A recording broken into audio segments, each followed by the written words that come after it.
I mean, obviously, look, I'm totally against cults, obviously.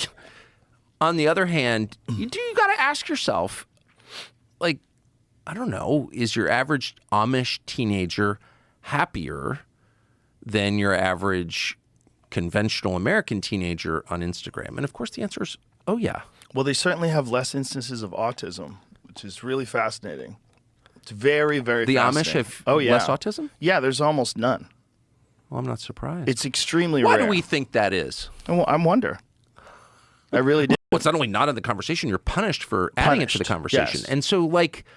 We are dancing around anti-vax conspiracy theories right now. But why be on the defensive? It's like, if you purport to represent science and you're mad about a question... And you're ignoring data. Yeah, but even in the absence of data... Right. Science is a process. Yes.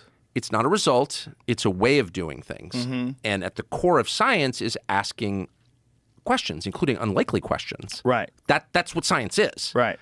And if you don't allow that, then you may be doing something, but what you're not doing is science. We can say that conclusively. Right. So for people to wrap themselves in the mantle of science and attack you for asking a question, they're frauds. And I don't know how they have the moral high ground in this. And there's an ideology of science worship. There's an ideology of authoritarian worship. The bodies of science have bestowed the truth. If you ignore it, you're a science denier. And, those are political terms or theological terms. Mm-hmm. They're not terms rooted in science. Is someone lying? Right. I don't care what your justification for it is. Lying about vaccines. They've lied a lot about vaccines. And they've done it, I think, in most cases because they feel like they're serving some greater good. Right. Well, that's the narrative, right? We can't tell people that there are vaccine injuries because they won't get vaccines, which are good for a big population. I understand the thinking.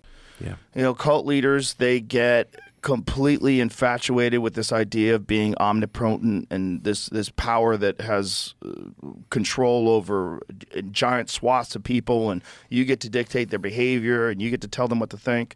That's very intoxicating, and it's common. It's common in that it's always existed throughout human history. It's a thing that people do when they get power.